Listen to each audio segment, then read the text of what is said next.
जय हिंद दोस्तों, स्वागत है आपका एक और नए वीडियो में। तो इसमें भी हम लोग बेसिक इलेक्ट्रिकल से कुछ क्वेश्चन देखेंगे। सबसे पहला क्वेश्चन आपका दे रहा है, घरों में लगे बल्ब, पंखे आदि किस क्रम में लगे होते हैं। जो घरों में लगा हुआ बल्ब होता है और पंखा होता है वो आपका समांतर क्रम में लगा हुआ होता है। अगला क्वेश्चन कह रहा है आपका, एक आदर्श वोल्ट मीटर का प्रतिरोध है। तो जो एक आदर्श वोल्ट मीटर होता है उसका प्रतिरोध अनंत होता है। क्या होता है? जो अनंत होता है। आदर्श वोल्ट मीटर का प्रतिरोध अनंत होता है।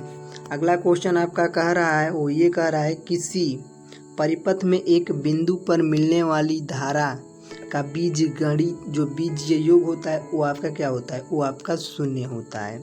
अगला क्वेश्चन कह रहा है आपका, लोहे के ऊपर जिंक की परत, क्या लोहे के ऊपर जिंक की परत चढ़ाने को क्या कहते हैं? वो कहते हैं गैल्वेनाइजेशन। जो लोहे की परत होती है उसके ऊपर, जो लोहा होता है उसके ऊपर जिंक की जो परत चढ़ाई जाती है उसे कहा जाता है गैल्वेनाइजेशन। अगला क्वेश्चन आपका कह रहा है, वैद्युत अपघट्य की क्रिया, क्या वैद्युत अपघटन की क्रिया में किसी इलेक्ट्रोड पर मुड़े हुए की मात्रा संपूर्ण प्रवाहित आवेश के अनुक्रमानुपाती होती है। यह नियम है, यह जो नियम होता है वो आपका फैराडे के विद्युत अपघटन का प्रथम नियम होता है। अगला क्वेश्चन आपका क्या कह रहा है, फ्यूज जो तार होता है उसकी विशेषता क्या होती है? जो फ्यूज तार होता है ना वो उच्च वोल्टेज व निम्न गलनांक का होता है। अगला क्वेश्चन कह रहा है, फ्यूज का सिद्धांत है। जो फ्यूज का है ना सिद्धांत वो आपका विद्युत उष्मीय प्रभाव है। जो फ्यूज तार होता है वो आपका विद्युत का उष्मीय प्रभाव का सिद्धांत है। अगला क्वेश्चन कह रहा है, बिजली के बल्ब में फिलामेंट किस तत्व का बना होता है? जो बिजली के बल्ब होते हैं ना उसमें जो फिलामेंट होता है वो आपका टंगस्टन का बना होता है। अगला क्वेश्चन दिया है आपका, क्या किलोवाट घंटा का मात्रक है। तो जो किलोवाट घंटा है वो ऊर्जा का मात्रक है। अगला क्वेश्चन कह रहा है, बिजली के खपत का बिल किसके मापन पर आधारित होता है? वो आपका वोल्टेज पर आधारित होता है। अगला क्वेश्चन कह रहा है आपका, मानव शरीर में विद्युत उत्पन्न करने के लिए कौन सी धातु का उपयोग किया जाता है? जो मानव शरीर होता है विद्युत उत्पन्न करने के लिए कौन सी धातु का उपयोग किया जाता है? वो आपका किया जाता है 106 ओम का।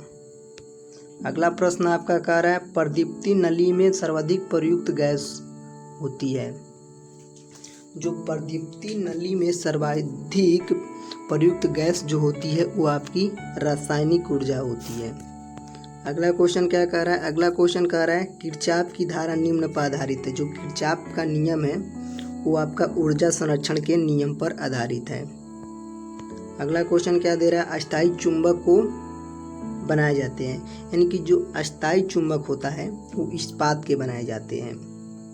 अगला क्वेश्चन आपका कह रहा है, अस्थायी चुंबक बनाए जाते हैं अस्थायी नर्म लोहे के। अगर यहीं पे अस्थायी दिया है तो अभी मैंने बताया आपको इस्पात का। अगला दिया है क्वेश्चन, किसी चुंबक की आकर्षण शक्ति सबसे कम कहाँ होती है? जो चुंबक होता है उसकी आकर्षण शक्ति जो होती है वो सबसे कम दोनों किनारों पर होती है। बीच में सबसे ज़्यादा होता है और किनारों पर सबसे कम होता है। अगला क्या कह रहा है? अगला क्वेश्चन कह रहा है, किसी चुंबक की आकर्षण शक्ति सबसे अधिक होती है। तो ये होता है दोनों किनारों पर। और यहाँ पे क्या कह रहा है? ये यहाँ पे कह रहा है किसी चुंबक की आकर्षण शक्ति सबसे कम कहाँ होती है? दोनों किनारों पे। और किसी चुंबक की आकर्षण शक्ति सबसे अधिक कहाँ होती है? तो ये भी दोनों किनारों पर होती है। कम भी होता है और अधिक भी होता है, दोनों किनारों पर ही। अगला क्वेश्चन क्या कह रहा है? अगला क्वेश्चन कह रहा है, किसी चुंबक की सही पहचान है, वो है प्रतिकर्षण। अगर जो प्रतिकर्षण कर रहा है तो उसकी सही पहचान वही है चुंबक का। अगला क्वेश्चन कह रहा है, एक दर्पण चुंबकीय क्षेत्र उत्पन्न करता है जो आरोपित चुंबकीय क्षेत्र का सहयोग करता है या यह है, तो वह है प्रतिचुंबकीय। अगला क्वेश्चन क्या कह रहा है? वो कह रहा है, चुंबक के असंख्य परमाणुओं के समूह को क्या कहते हैं? उसे कहते हैं डोमेन। अगला क्वेश्चन कह रहा है, लौह चुंबकीय पदार्थों का तीव्र चुंबकत्व किसमें होता है? जो लौह चुंबकीय पदार्थों का तीव्र चुंबकन होता है वो डोमेन में होता है। अगला क्वेश्चन कह रहा है फ्यूज तार होना चाहिए। जो फ्यूज तार होना चाहिए वो निम्न गलनांक का होना चाहिए। अच्छा, तभी माना जाएगा जो निम्न गलनांक का होगा, नहीं तो। अगला क्वेश्चन क्या कह रहा है? अगला क्वेश्चन कह रहा है पूर्ण तरंग दिष्टकारी की आवृत्ति होती है। जो पूर्ण तरंग दिष्टकारी होता है उसकी आवृत्ति 2f होता है, 2 फैराड। अगला क्वेश्चन क्या कह रहा है? समांतर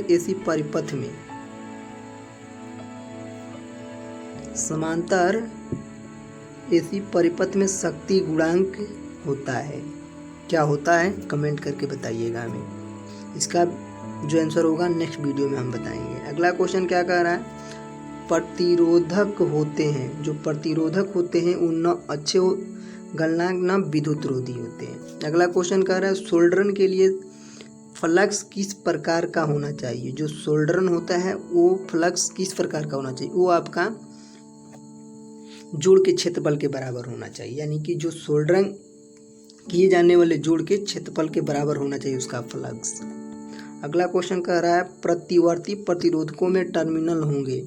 जो परिवर्तित प्रतिरोधकों में टर्मिनल होने चाहिए वो आपके 3 होने चाहिए। अगला क्वेश्चन कह रहा है जब 2 विद्युत रोधी चालकों को अगल बगल रख दे तो उसमें विपरीत दिशा में एक दिशा धारा का प्रवाह हो तो वे उत्पन्न करेंगे। वो क्या उत्पन्न करेंगे? वो आपके धारितीय प्रभाव को उत्पन्न कर देंगे। अगला क्वेश्चन कह रहा है जीनर डायोड में धारा का मान होता है। जो आपका जीनर डायोड होता है ना उसका धारा का मान बाहरी परपथ का प्रतिरोध से सीमित होता है। अगला क्वेश्चन कह रहा है जब भार धारा कम होती है तो रिपल बोल्टता होगी, वो होगी आपकी कम। अगला क्वेश्चन क्या कह रहा है? अगला क्वेश्चन कह रहा है जब भार धारा में वृद्धि होती है तो रिपल बोल्टता होगी, वो क्या होगी? अधिक हो जाएगी। अगला क्वेश्चन कह रहा है 12 वोल्ट के डीसी निर्गत के साथ आपूर्ति में 0.8 वोल्ट की 50 हर्ट्ज रिपल है, प्रतिशत में रिपल होगी, वो जो होगी ना आपकी वो होगी 5%। अगला क्वेश्चन क्या कर रहा है? 2 अल्टरनेटरों को सिंक्रोनाइजिंग करने की आवश्यकता शर्त चाहिए। क्या चाहिए? दोनों अल्टरनेटरों की वोल्टता आवृत्ति फेज क्या होनी चाहिए? वो दोनों को समान होना चाहिए। अगला क्वेश्चन आपका कह रहा है एसी की आधी वेव में तात्कालिक वोल्टेज का औसत मान कैसे ज्ञात किया जाता है? इसका भी आंसर कमेंट करके बताइएगा। इसका भी हम आंसर नेक्स्ट वीडियो में देंगे। अगला क्वेश्चन कह रहा है एसी की आधी वेव में तात्कालिक वोल्टेज या करंट का जो मान है वो कितना होता है? वो आपका EVA = 0-637 मैक्सिमम या 0-637 मैक्सिमम हो जाएगा। अगला क्वेश्चन क्या कर रहा है? अगला क्वेश्चन कह रहा है फेरो चुंबकीय पदार्थ के निर्गत आने वाले होते हैं, वो होता है लोहा, इस्पात, निकिल, इल्किनो आदि के।